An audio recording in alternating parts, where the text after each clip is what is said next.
Сумка кожаная корзинка крупного плетения для предметов, размеры которых не позволят им провалиться в ячейки. Еще она может быть внешним каркасом для мягкой сумки из тонкой кожи, любой ткани, гобелена, джинсы. Итак, Рыжий дал звонок, и что мы сегодня будем делать? Я предлагаю заняться плетением. Чтобы сплести такую сумку, я нарезала 7 полос. Вид и размер их есть на листе в клеточку. Можно рассмотреть чертеж подробно, если остановить видео. Внутренняя сумочка может быть шитая, вязаная, валеная, комбинированная из разных материалов. Любая. Было бы неплохо сделать несколько разных внутренних сумочек и менять их по настроению. Сумка из коричневых ремней побольше, примерно 30 на 30 сантиметров. Ее чертеж с размерами есть в большом видео, которое я монтирую сейчас. Полосы коричневой сумочки шире, и прорези на них могут быть расположены на разном расстоянии друг от друга. Лучше определиться заранее и придерживаться одного размера на всех прорезях. Но, возможно, у вас другой творческий замысел. Интересно, как получится. Если сделаете, делитесь. Набор для сумки состоит из 7 полос. 6 полосок одного размера и одна чуть длиннее. 3 из 6 полос абсолютно целые и 3 полосы с 7 парными прорезями. На длинной полосе 6 рядов прорезей, по 3 ряда прорезей с каждого края и гладкий цельный промежуток в центре. Расположение прорезей на полосах есть на чертеже. Посмотрите внимательно. Когда полосы готовы и сделаны все разрезы соответственно чертежам, самые нетерпеливые уже могут начать собирать сумочку. Я первый раз так и сделала, мне не терпелось посмотреть, как получится. Я сплела, сняла видео, и основной принцип плетения уже есть на нем. Вы можете тоже сплести свою первую сумочку-корзинку. Правда, кое-что вам придется додумать самим. Но это ведь здорово, это и есть творческий процесс. Для тех, кто хочет все узнать в подробностях, я готовлю следующее видео. Начинаем плести с центра дна сумки. Самая длинная полоса продевается через центральные отверстия 3 полос с прорезями. Сначала получается крест из пересекающихся под прямым углом полос.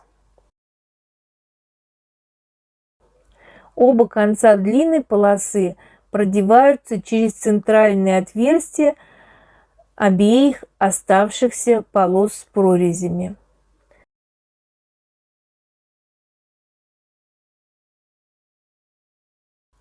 У нас уже готова основа для дна сумочки.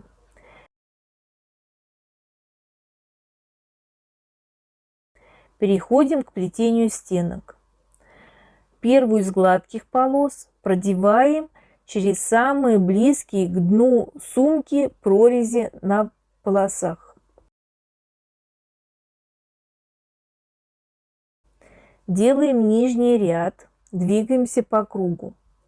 Чтобы было полегче, продеваем гладкую полосу через прорези одной из вертикальных полос только до середины. И от середины этой полосы двигаемся в противоположные стороны обоими краями по горизонтали до места встречи на противоположной стороне сумки.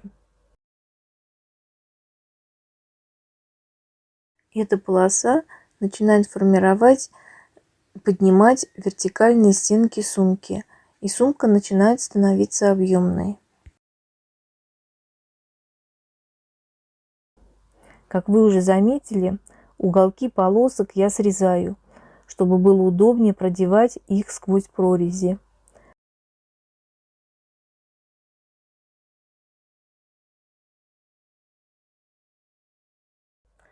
И вот у нас нижний горизонтальный ряд готов.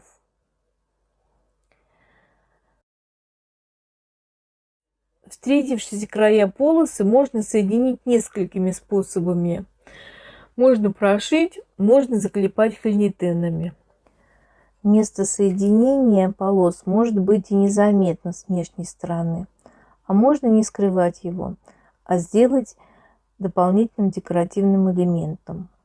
Одно из соединений я подробно покажу в большом видео на Boosty. А в этом видео есть только конечный результат разных вариантов соединения. Итак, начало положено. Сумочка начала обретать объем. Вторую гладкую полосу продеваем сквозь следующий ряд отверстий. Начинать можно с любой вертикальной полосы. Нужно помнить, что соединения, если они будут видны, тоже надо учитывать как элемент композиции. Так же, как и с первой полосой, вторую протягиваем до середины и двигаемся краями полос навстречу друг другу. Доходим до места встречи, и если наши стыки не будут видны, то нам, в принципе, все равно, на какой вертикальной полосе они будут находиться. Третью полосу вплетаем так же, как и две первые. Думаю, что теперь уже метод плетения всем понятен. Я заметила, что урез полосы немного лохматится, и решила опалить ее огнем с помощью зажигалки. Ну, конечно, лучше уделить больше времени обработке урезов и защите поверхности кожи перед плетением. Сумочку я делаю из кожи краст. Она толщиной 2 мм. Краст нуждается в финишной отделке. И лучше сделать все правильно в самом начале, чтобы сумочка служила долго и хорошо выглядела. Все это тоже есть в большом видео на Boosty. Третью полосу я тоже продеваю через верхние разрезы вертикальных направляющих. После завершения плетения над третьей полосой остаются выступающие края вертикальных полос. Их можно использовать для оформления верха сумки. Есть много вариантов завершения и оформления верхнего края сумки, ее застежки и прикрепления клапана. Кстати, в окончательном варианте я сделала совсем не так, как планировала раньше. Идея приходит во время работы, и многое зависит от того, какая сумочка будет внутри нашего каркаса, то есть нашей плетенки. Некоторые варианты есть в этом видео, ну и простор для вашей фантазии остается обширным. Чтобы сумка была красивой и сохраняла хороший внешний вид во время использования, кожу нужно подготовить, сделать финишную обработку поверхности, прокрасить урезы.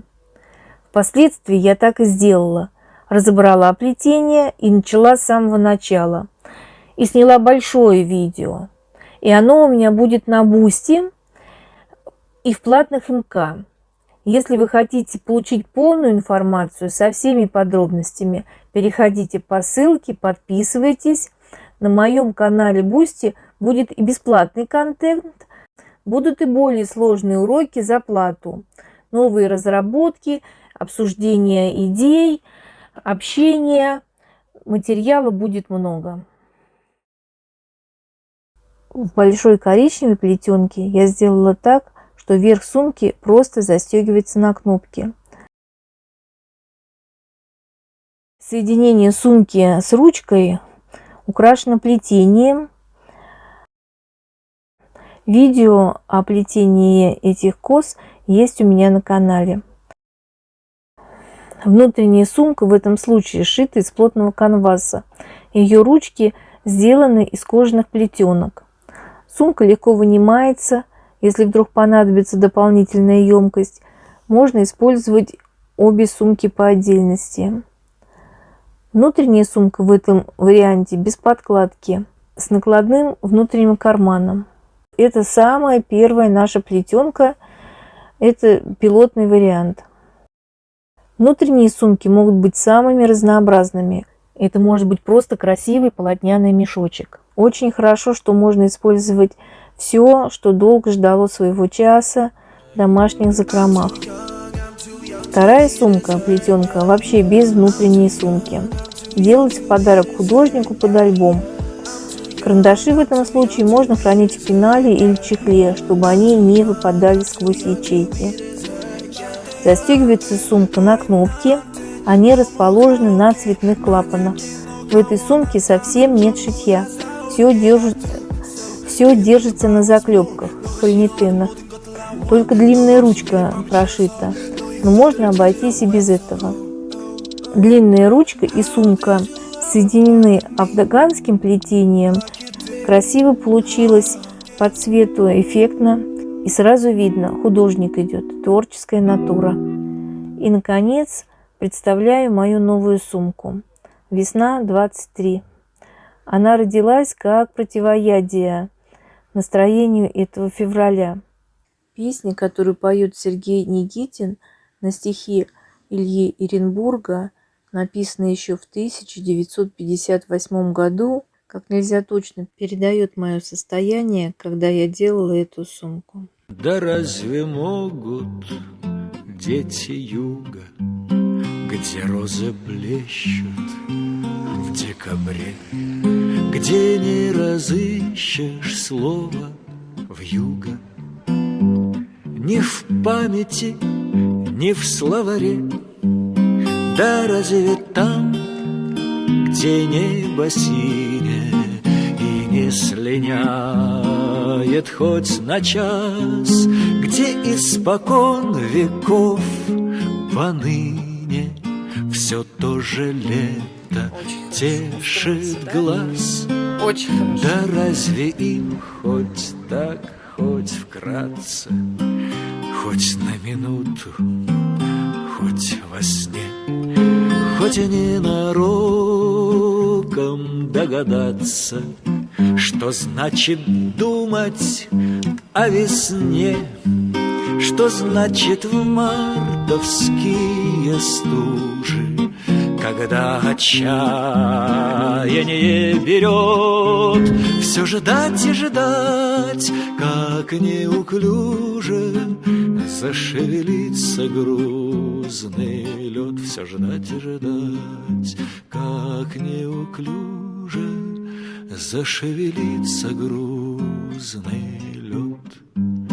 А мы такие зимы знали, вжились в такие холода, что даже не было печали, но только гордость и беда. И в крепкой ледяной обиде, сухой пургой ослеплены, мы видели, уже не видя, глаза зеленые весны. Мы видели, уже не видя, глаза зеленые весны. Что, морда?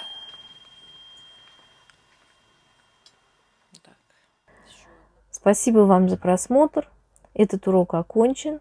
Переходите по ссылке, подписывайтесь на Boosty, на этот канал, поддержите мои начинания. Всего вам доброго. До новых встреч.